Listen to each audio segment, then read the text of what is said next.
En la quietud de una madrugada barranquillera, un grito desgarrador quebró el silencio. En el conjunto residencial Vipa Azul, vecinos sobresaltados salieron de sus camas para encontrarse con una escena pavorosa.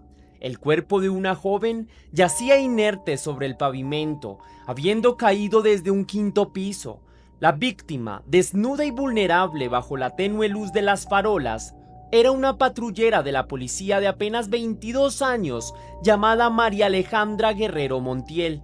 A esa hora, nadie podía explicar cómo es que una mujer tan llena de vida había terminado así, tendida boca arriba en el frío suelo nocturno, mientras un hilo de sangre dibujaba un macabro sendero a su alrededor. Arriba, en el balcón del quinto piso, solo una persona había presenciado la caída: el subintendente Andrés Alfonso Castro Gómez, compañero policía y único testigo de los hechos. Fue él quien, con voz temblorosa, llamó a emergencias y luego intentó relatar lo ocurrido a las autoridades. Según su versión inicial, María Alejandra se había arrojado al vacío por voluntad propia, en un arranque inexplicable mientras él dormía a su lado. Afirmó que todo sucedió en segundos. Despertó, la vio sentada en la ventana, intentó detenerla, pero ella ya se lanzaba de espaldas al abismo. Para cuando bajó corriendo a auxiliarla, su joven colega yacía sin vida, mirando al cielo con ojos apagados, rodeada de vecinos horrorizados. La noticia se propagó velozmente. Al amanecer del 28 de abril de 2025, la prensa local reportaba la trágica muerte de una patrullera en extrañas circunstancias. Oficialmente se habló primero de un posible suicidio. Incluso se barajó la inquietante posibilidad de un episodio de sonambulismo que habría hecho a María Alejandra caminar dormida hacia su fin. Pero entre los familiares de la joven comenzó a circular una certeza muy distinta y escalofriante. Ella no se tiró, clamaban con dolor e indignación. Para ellos no había dudas de que estaban ante un crimen meticulosamente disfrazado. ¿Cómo una mujer alegre, con sueños y proyectos, iba a dar fin a su historia de la noche a la mañana? Se preguntaban. Las piezas no encajaban y lo que inició como un caso confuso, pronto daría un giro aterrador hacia la verdad. 3 meses después, la historia de María Alejandra Guerrero se ha convertido en un enigma inquietante que sacude a Colombia. Un riguroso estudio forense acaba de revelar evidencias contundentes de que no se desvivió, sino fue un presunto feminicidio encubierto. La posición en que fue hallado el cuerpo, las heridas inexplicables que presentaba y los testimonios ignorados al comienzo han puesto en entredicho la versión del único testigo. Detrás de la imagen inicial de una tragedia fortuita, se asoma la silueta oscura de un posible asesino. Alguien empujó a María Alejandra al vacío. Así que hoy te contaré todos los detalles de esta historia de María Alejandra Guerrero, la patrullera que cayó del quinto piso y de la verdad que pugnó por salir a la luz. Pero antes de iniciar quiero enviar un saludo especial a dos leyendas, a Isolda Montero, que me escribió: excelente como siempre, me sobrepasa la manera que tienes para expresarte, tu retórica, desde mi punto de vista asertivo, agradable, oro y miel es mi deseo para ti. Muchísimas gracias por tus palabras tan bonitas, me alegra mucho saber que me tienes en ese concepto. Te envío un gran abrazo cósmico, mi leyenda, y por favor cuídate mucho. También quiero saludar a Sugari Leal, que me escribió: gracias a ti por verme y estar en la comunidad, te envío un gran abrazo y espero que las cosas vayan de maravilla. Y recuerda que si quieres ser saludado en un próximo video lo puedes hacer con un super gracias que lo ubicas allí abajo. Y sin más que decir, comencemos.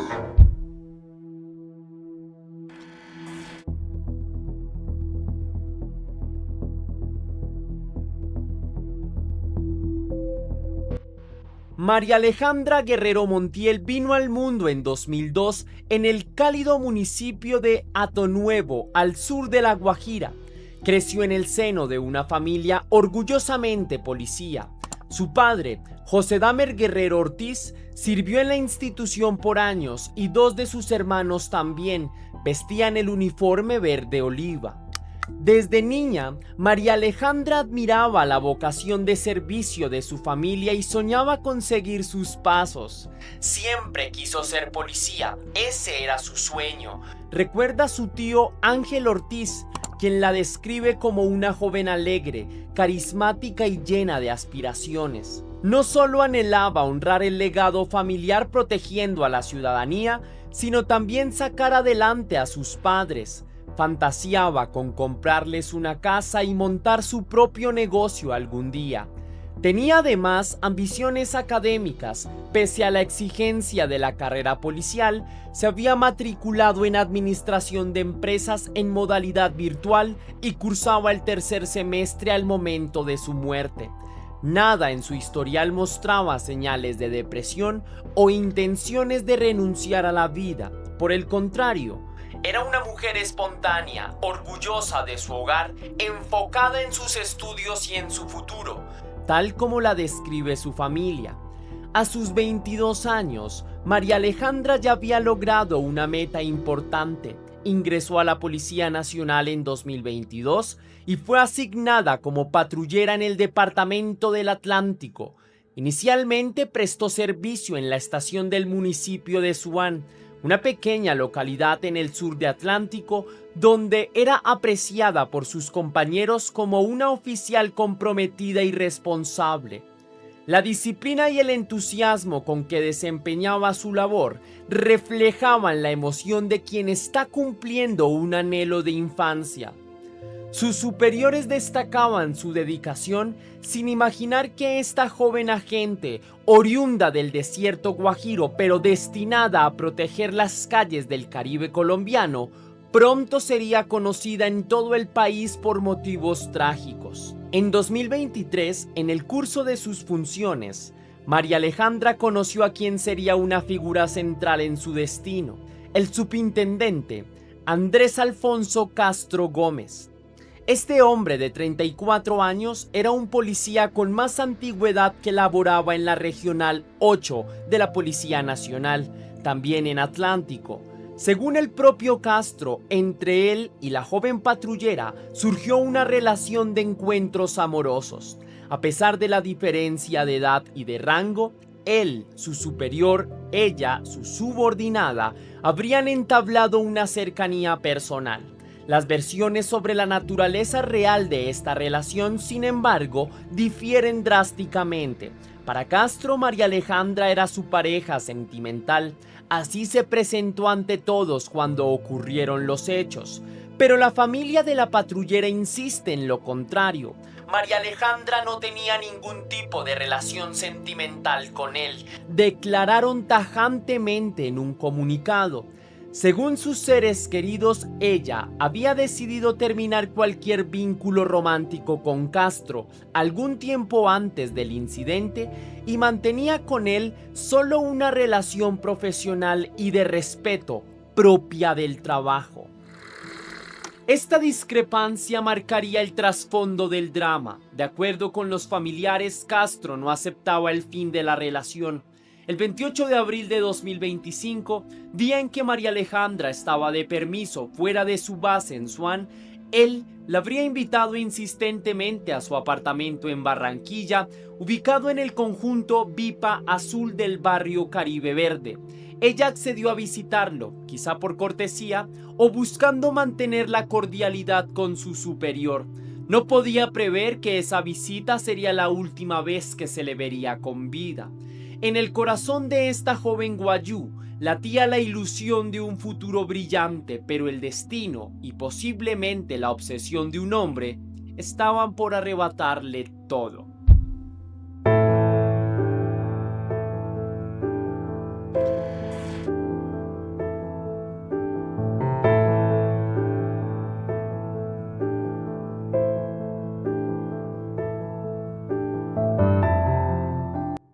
La noche del domingo 27 de abril de 2025 transcurría calurosa y silenciosa en el suroccidente de Barranquilla.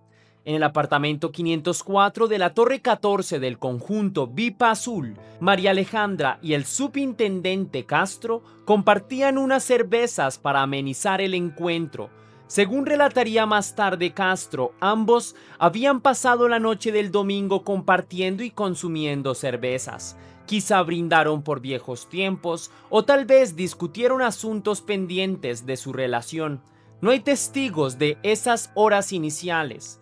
Lo cierto es que, pasada la medianoche, los vecinos que dormían en la urbanización se sobresaltaron al escuchar golpes y voces alteradas en el interior del apartamento de Castro. Aquella pareja de policías aparentemente tranquilos ahora protagonizaba lo que sonó como una fuerte riña. Varios residentes luego informarían a las autoridades que se oyeron gritos de auxilio de una mujer golpeando desesperadamente, seguidos de un súbito y espantoso silencio. Alrededor de las 12:40 am del lunes 28 de abril ocurrió lo impensable. Un estruendo seco, el sonido de un cuerpo impactando contra el suelo, heló la sangre de quienes aún estaban despiertos en los bloques cercanos. María Alejandra había caído desde el balcón del quinto piso. En la penumbra, algunos vecinos atisbaron la silueta de Castro asomándose frenético por la baranda, mientras otros corrían ya a auxiliar abajo. La patrullera yacía en el pavimento del estacionamiento con la mirada perdida hacia las estrellas. Su cuerpo desnudo presentaba múltiples lesiones, fracturas evidentes por la caída y laceraciones en brazos y muñecas, incluso un rastro de sangre que emanaba de su espalda. Alguien cubrió piadosamente con una sábana el cuerpo maltrecho de la joven, intentando preservar su dignidad ante las miradas curiosas. Castro descendió apresurado poco después. Quienes lo vieron lo recuerdan descompuesto, con apenas ropa de dormir, balbuceando que no pudo agarrarla. Todo pasó muy rápido. En su desesperación tomó el teléfono y llamó a sus colegas de la policía. «Mi novia se lanzó por la ventana, vengan rápido», habrían sido sus palabras iniciales, autoubicándose él mismo como pareja de la víctima. Patrullas de la Policía Metropolitana de Barranquilla llegaron en minutos al conjunto residencial, mientras paramédicos verificaban que María Alejandra ya no tenía signos vitales. Eran aproximadamente la 1 de la madrugada cuando los uniformados se desplegaron para acordonar la zona. Atónitos ante el hecho de que la fallecida resultara ser una compañera de la institución, de inmediato trasladaron el cuerpo a la clínica Camino Suroccidente, Paso El Pueblito, el centro asistencial más cercano, aunque en la urgencia solo pudieron certificar lo evidente. La patrullera ingresó sin vida, había muerto producto de la caída. En esos instantes caóticos, Andrés Castro dio su primera versión oficial a los agentes del Cuerpo Técnico de Investigación de la Fiscalía que acudieron para el levantamiento del cuerpo. Según quedó consignado en el informe preliminar, relató que tras beber juntos, ambos se acostaron a dormir y que horas más tarde despertó sobresaltado al no encontrar a María Alejandra a su lado. Al buscarla por el apartamento, la vio sentada en la ventana al lado del balcón. Describió que tenía la mirada perdida, como desorientada. «Traté de acercarme y cogerla, pero ella se tiró», declaró Castro, aún alterado. Aseguró que ella misma se lanzó de espaldas, precipitándose desde el quinto piso antes de que él pudiera reaccionar. Corrió escaleras abajo, mas ya era tarde. Esta estremecedora narración, dicha quizá entre lágrimas y shock, fue la que inicialmente aceptaron los investigadores en el lugar. Los policías que atendieron el caso manejaron la situación en principio como un posible intento de poner un punto final por parte de la patrullera. Incluso esa misma madrugada del 28 de abril, la policía del Atlántico emitió un comunicado público lamentando la muerte de la patrullera e informando que se investigaba el hecho, sugiriendo que podría deberse a una conducta personal o un accidente y que se estaban realizando los actos urgentes para determinar las circunstancias. No obstante, algo no cuadraba del todo. La escena resultaba extraña. ¿Por qué María Alejandra estaba desnuda al caer? ¿Por qué presentaba rasguños en sus brazos que no lucían compatibles con una simple caída? ¿De quién era la sangre hallada en la baranda del balcón? Preguntas incómodas empezaron a rondar las mentes de algunos investigadores. Pese a ello, ningún superior ordenó la detención preventiva de Castro aquella noche. Al contrario, pareció prevalecer la consideración de que un miembro de la institución era víctima colateral de una tragedia personal y no su posible autor. Antes de abandonar la escena, Andrés Castro añadió un elemento más a su testimonio, quizás buscando una explicación a lo incomprensible. Mencionó que tal vez María Alejandra era sonámbula. Según diría después, esta idea le vino porque al llamar a una de las hermanas de la patrullera para informarle de lo ocurrido, le preguntó con titubeos si ella sufría de sonambulismo, dado que se había tirado por una ventana. Aquello sonó extraño a la familia, pero Castro lo esgrimió ante sus colegas como una hipótesis. Tal vez la joven caminó dormida hacia la ventana y cayó accidentalmente, sin intención consciente de poner un punto final a su vida. De ese modo, su relato inicial ofrecía dos posibles causas excluyentes: un suicidio voluntario o accidente por sonambulismo, pero en ambos casos exculpatorias para él. La patrullera habría muerto por sus propios actos involuntarios y no por intervención de nadie más. Con esa historia asentada en el informe oficial, la madrugada fatal concluyó. Los vecinos regresaron a sus apartamentos consternados. Castro fue llevado a rendir declaración formal y el cuerpo de María Alejandra quedó en manos de medicina legal para la autopsia de rigor. Sin saberlo aún, acababa de ponerse en marcha un caso que revelaría tanto los secretos oscuros de una relación tormentosa como las fallas profundas en el manejo institucional de la investigación.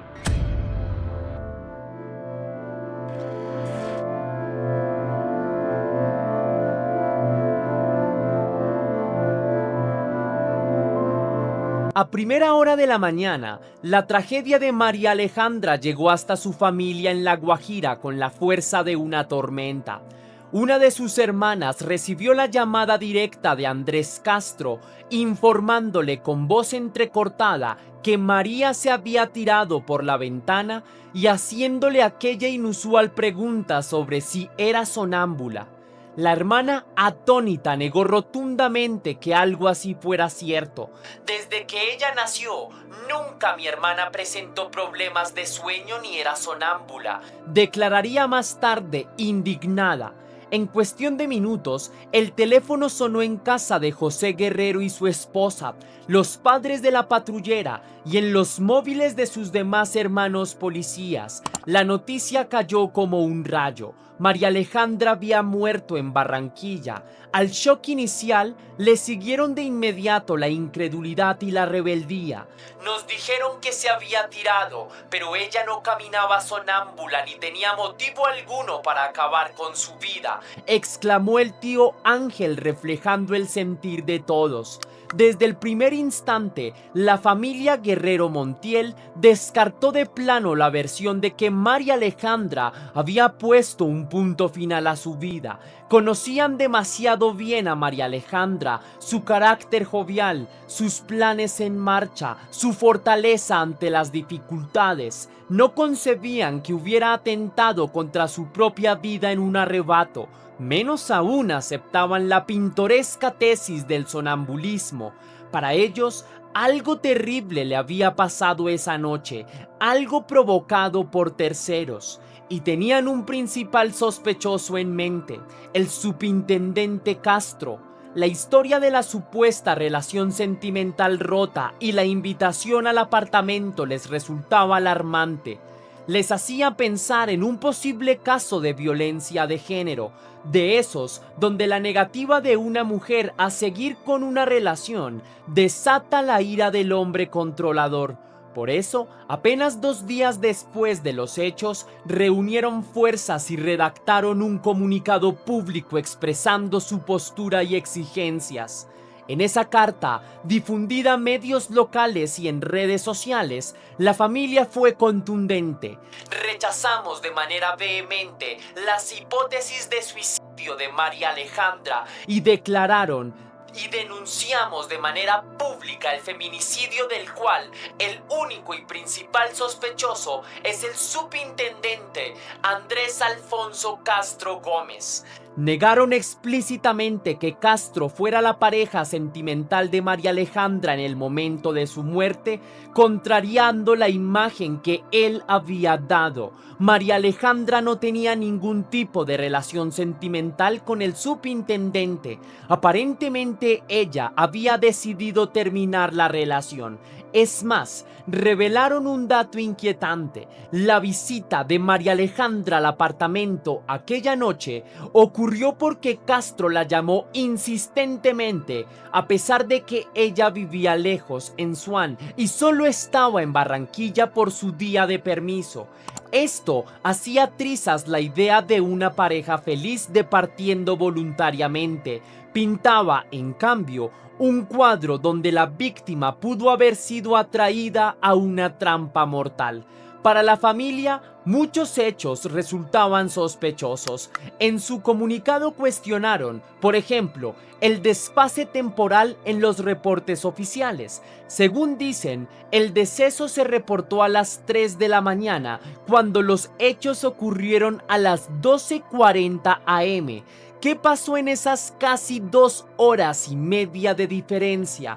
¿Por qué no se notificó inmediatamente a la fiscalía? Temían que en ese lapso se hubiera manipulado la escena o acomodado la versión de Castro antes de la llegada de los investigadores. También denunciaron que no se activaron los protocolos internos de la policía para casos donde miembros de la institución están involucrados en hechos violentos. Normalmente, ante la muerte de un uniformado en circunstancias dudosas con otro policía presente, se esperaría al menos una separación temporal del servicio del implicado o la presencia de asuntos internos, pero a Castro nadie lo retuvo, ni esa noche ni los días siguientes. Continuó libre, asistiendo a declarar por voluntad propia y alarmantemente siguió ejerciendo sus funciones policiales como si nada hubiera pasado. José Guerrero, el padre de María Alejandra, tomó la vocería en medios con dolor y firmeza. Mi hija no tenía ningún motivo para acabar con su vida, repetía ante cada micrófono. La describió como una joven llena de proyectos y sueños, enfocada en sus estudios, enfatizando que la idea del suicidio era impensable para quienes la conocían. Reveló también un testimonio clave que había llegado a oídos de la familia. Varios vecinos del edificio confirmaron que antes de la caída escucharon una fuerte pelea en el apartamento. Esos vecinos aseguraron que se escuchaban gritos pidiendo auxilio de una mujer, lo que indicaría que María Alejandra estuvo en peligro y aterrada instantes antes de morir. Esta información, que contradice la versión de Castro de que esa noche no hubo altercados, solo intimidad y luego sueño, indignó aún más a los Guerrero Montiel. Para ellos quedaba claro: hubo una agresión violenta y luego un intento de encubrirla. Otro detalle escalofriante confirmó sus peores temores. Al acercarse a la sede de medicina legal, José Guerrero pudo enterarse preliminarmente de algunos hallazgos de la necropsia. Tuve claridad sobre lo que realmente había sucedido con mi hija, dijo, al conocer esas evidencias físicas que apuntaban al homicidio. En palabras del padre, supimos que antes del hecho, algunos vecinos alertaron sobre una riña, se escuchaban gritos pidiendo auxilio. Reiteró a Caracol Radio con la convicción de quien ha reunido suficientes piezas. La familia declaró a viva voz lo que la investigación oficial aún no se atrevía. María Alejandra Guerrero fue víctima de un feminicidio.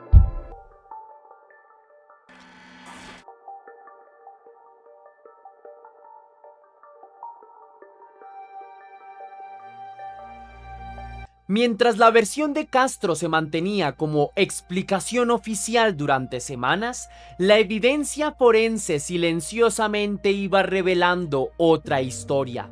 El cuerpo de María Alejandra, examinado por los expertos de medicina legal, presentaba lesiones imposibles de ignorar. Aunque el informe final de necropsia se retrasó inexplicablemente, un dictamen preliminar bastó para sembrar dudas contundentes. El protocolo de necropsia estableció una serie de heridas que llaman notablemente la atención, explicó John Faber Buitrago, abogado de la familia. No todas correspondían a una caída. Por ejemplo, se halló una herida de arma cortopunzante en la región escapular de la espalda de María Alejandra. En términos más claros, la patrullera había sido apuñalada en su espalda antes de caer. El informe describía un orificio de entrada y salida de un objeto punzante, lo que descartaba cualquier conjetura de impacto de bala, rumor infundado que había circulado en redes. Además, sus manos y antebrazos tenían cortes y laceraciones en posiciones típicas de quien trata de protegerse, es decir, heridas de defensa ante un ataque. Estos hallazgos encajaban perfectamente con la escena de una violenta pelea. María Alejandra habría levantado los brazos para cubrirse de un objeto afilado, un cuchillo, unas tijeras, quién sabe, y en ese forcejeo resultó cortada. Asimismo, el agresor logró asestarle al menos una puñalada en la espalda durante la confrontación. Paralelamente, la física forense aportó su propio veredicto y fue determinante. La familia, insatisfecha con la lentitud de la investigación oficial, buscó un peritaje técnico externo sobre la mecánica de la caída. El encargado fue el perito Nelson Rodríguez Ortega, un experto en biomecánica forense. Sus conclusiones fueron categóricas. La trayectoria del cuerpo al caer no correspondía con un salto voluntario. En particular, Rodríguez señaló una incongruencia evidente entre la versión de Castro y la estructura física del edificio. Si María Alejandra se hubiera arrojado de espaldas por sí misma, su cuerpo habría caído casi verticalmente y habría quedado atrapado en el balcón del piso inferior, el cuarto piso, que contaba con barandas de seguridad gruesas. Sin embargo, su cuerpo apareció mucho más lejos, sobrepasando ese obstáculo.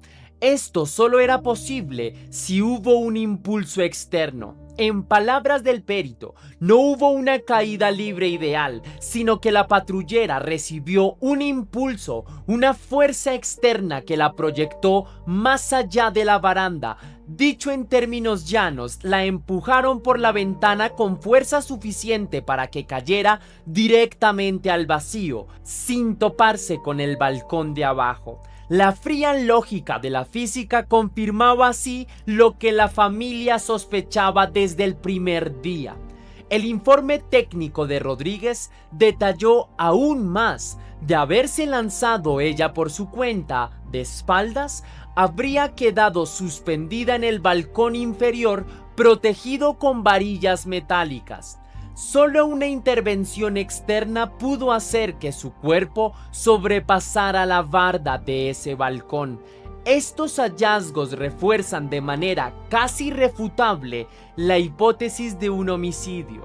es un análisis físico y científico que, sin duda, no coincide con una conducta suicida, declaró el abogado Buitrago al conocer los resultados periciales. La trayectoria de la caída refuta la versión inicial y confirma que la narrativa del subintendente era incompatible con la realidad material de la escena. Cuando esta prueba clave salió a la luz a inicios de agosto de 2025, el caso dio un vuelco en la opinión pública. Medios nacionales titularon "Un feminicidio", el nuevo rumbo de la investigación por muerte de patrullera, anunciando que ya no se trataría de un suicidio.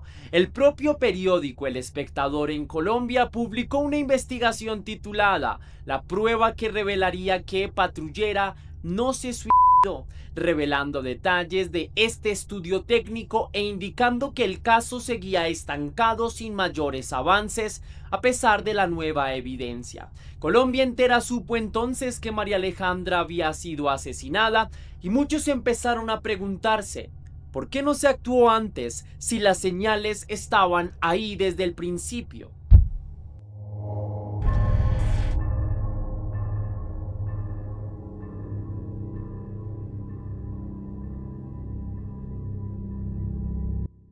A medida que emergían las pruebas del crimen, también salieron a flote serias irregularidades en la forma en que se manejó la investigación en sus etapas iniciales. La palabra negligencia comenzó a repetirse con indignación, especialmente en boca del padre de la patrullera, José Guerrero, y no era para menos. Un escrutinio detallado mostró que desde la madrugada de los hechos, varias acciones u omisiones de las autoridades pudieron haber comprometido la escena y dilatado la justicia. Primero, está el hecho de que la inspección técnica al cuerpo y a la escena no se hizo en sitio de inmediato, sino que el cuerpo fue movido al centro médico y solo 3 horas después los investigadores forenses realizaron su examen. Sorprendentemente, ese retraso se justificó en los reportes oficiales bajo el argumento de que la mujer no estaba identificada. Esto a pesar de que Castro se presentó como su compañero sentimental y policía activo en la escena. ¿Cómo es posible que no le identificaran si él mismo podía facilitar su identificación? Esta aparente confusión permitió que pasara un tiempo precioso sin asegurar adecuadamente el lugar de los hechos ni recolectar evidencia. Más grave aún fue lo que ocurrió con el apartamento 504, escenario de la presunta pelea y la caída. En una investigación de Infobae se reveló que la recolección de pruebas de la escena se realizó tardíamente. La llamada prueba de traza, destinada a buscar restos biológicos, huellas o rastros de sangre en el lugar, solo se practicó el 24 de junio, casi 2 meses después de la muerte. Para ese entonces el apartamento ya no era el mismo. Según consta en informes de policía judicial citados por la prensa, días después del suceso el apartamento fue pintado y se cambiaron las puertas. En otras palabras, alguien limpió y remodeló la escena. Cualquier mancha de sangre, huella dactilar o señal de violencia en paredes, piso o mobiliario pudo haber desaparecido con esa mano de pintura renovadora. Lo más inquietante es que esta alteración del lugar no ocurrió a escondidas, sino con conocimiento de las autoridades. El abogado Buitrago denuncia que no se allanó ni selló el apartamento tras la muerte, permitiendo el ingreso libre. ¿La razón? Supuestamente porque el señor Castro ha colaborado con la investigación, señala con ironía. Incluso afirma que los propios investigadores alertaron a Castro antes de visitar el apartamento, prácticamente avisándole: prepárese que vamos a ir a revisar la casa. Esto le habría dado tiempo para ordenar o modificar lo que creyera conveniente. Si estas afirmaciones son ciertas, implican una connivencia alarmante o al menos un trato preferencial hacia el subintendente sospechoso, muy distinto al rigor con que se trataría a cualquier civil involucrado en la muerte violenta de otra persona. También hay señalamientos de que un alto oficial de la policía influyó indebidamente en la investigación. Durante la inspección del cuerpo en la clínica, un mayor de la policía presente le habría sugerido al médico forense que se trataba de un suicidio. Esta orientación temprana pudo sesgar la percepción inicial del caso, haciéndolo pasar como hecho consumado, cuando aún todo estaba por esclarecer. Si los peritos y fiscales abordan la escena con la idea preconcebida de que ella puso un punto final en su vida, es menos probable que busquen indicios de pelea o de intervención de terceros. Que un oficial policial insinuara tal conclusión desde el comienzo resulta cuando menos imprudente y en el peor de los casos un intento deliberado de encubrir un crimen para proteger la imagen de la institución o a uno de sus hombres. La Fiscalía General de la Nación tampoco sale ilesa de las críticas. La familia y su abogado han denunciado lentitud e inacción. Para inicios de agosto habían pasado más de 3 meses sin que se imputara cargo alguno al subintendente Castro, a pesar de las evidencias recogidas, las lesiones, el peritaje físico, los testimonios de vecinos.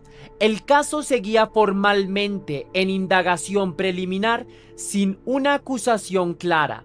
Con todo el material probatorio que ya tienen en sus manos, ya deberían haber tomado una decisión, reclamó José Guerrero, lamentando que la fiscalía hasta el momento no ha hecho nada. Señaló también a Medicina Legal por demoras injustificadas. A agosto solo había entregado un dictamen preliminar de necropsia, faltando el informe final completo. Han pasado 3 meses y solo han entregado el preliminar. Supongo que eso es lo que la fiscalía está esperando para poder actuar, dijo el padre con frustración, subrayando cómo cada día sin ese informe era un día más de libertad para el presunto feminicida.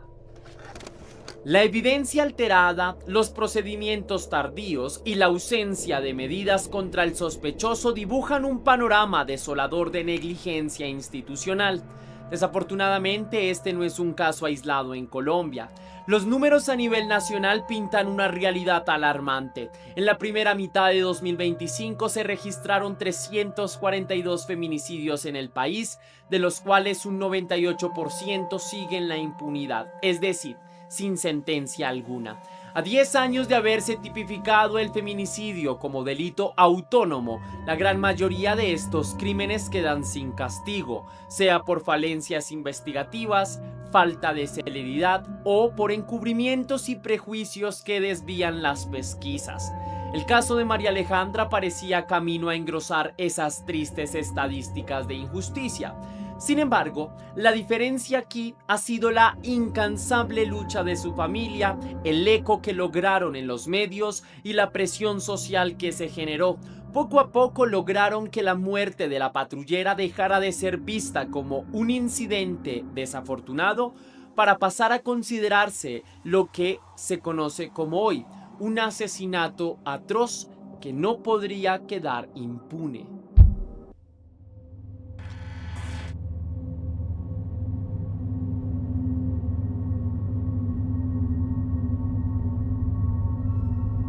Con las nuevas pruebas sobre la mesa, la familia Guerrero Montiel redobló sus esfuerzos para conseguir justicia. Exigimos que la fiscalía actúe. Fue el llamado enfático que hicieron público.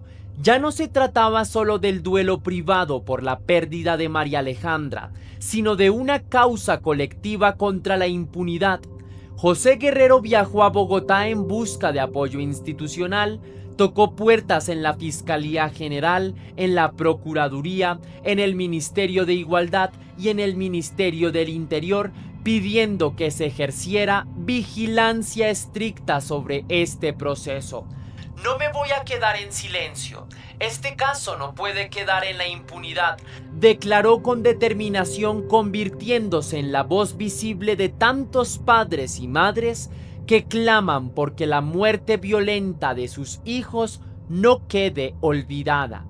La presión empezó a surtir efectos a principios de agosto de 2025, tras revelarse el informe técnico y la herida de arma blanca. La fiscalía se preparaba para reorientar la investigación bajo la hipótesis de homicidio agravado.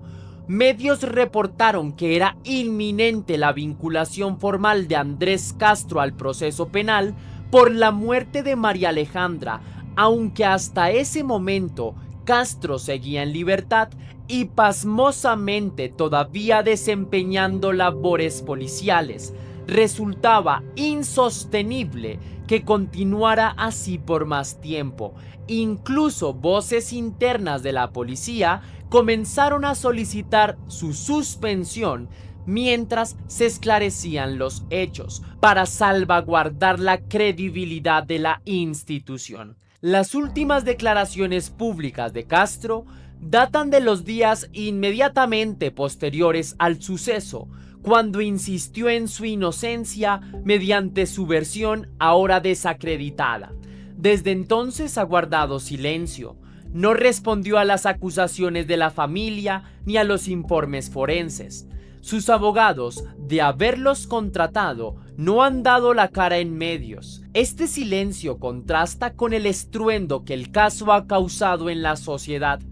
En redes sociales, múltiples organizaciones y ciudadanos han expresado su indignación con hashtags como Justicia para María Alejandra, condenando el presunto feminicidio y la dilación en la investigación.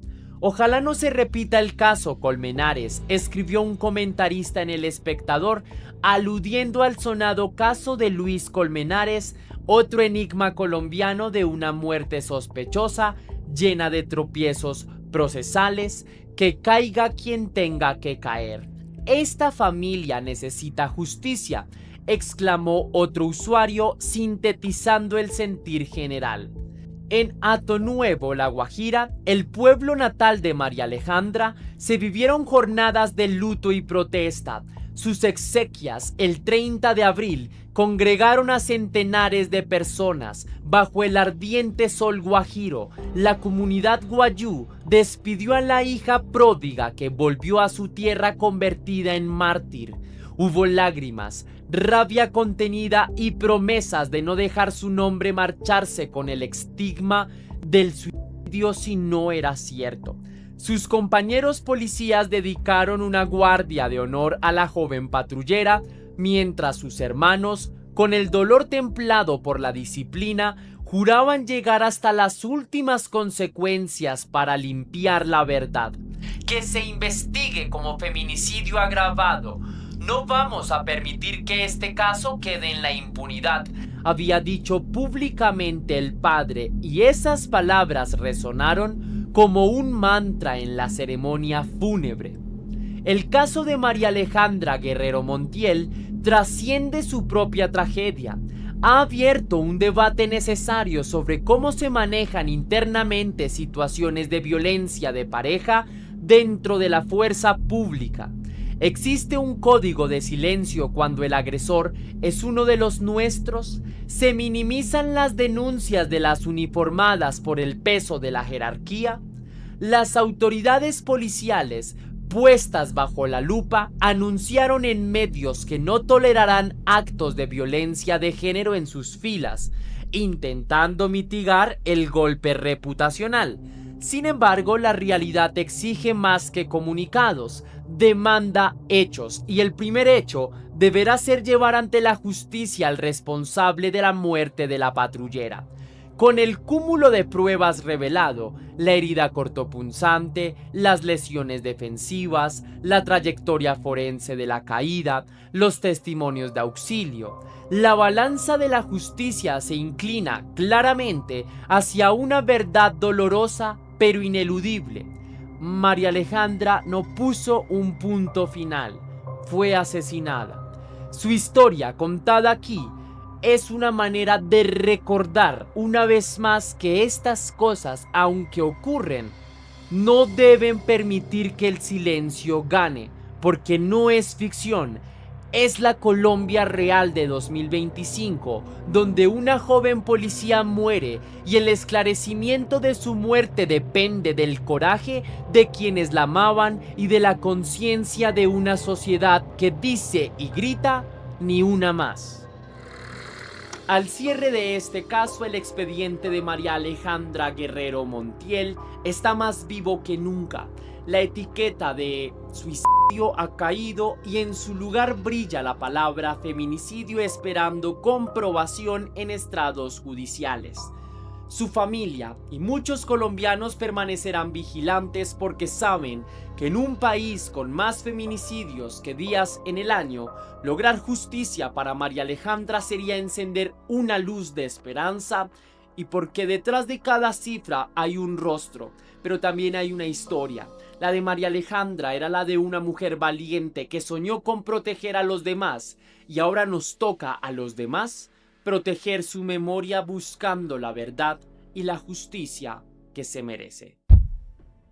Hasta aquí va el video de hoy, leyenda. Si te gustó la investigación, déjame saber con tu misterioso like. Si quieres y si puedes hacer una pequeña donación para la producción de Test Misterios, estaré muy agradecido, y lo puedes hacer con el botón de super gracias que se ubica allá abajo, justo al lado del botón compartir, o también vía PayPal, ya que tienes el link en la descripción y en el comentario fijado. Sabes que si lo haces de cualquiera de estas dos maneras recibirás un agradecimiento personalizado y un saludo de mi parte para un próximo video.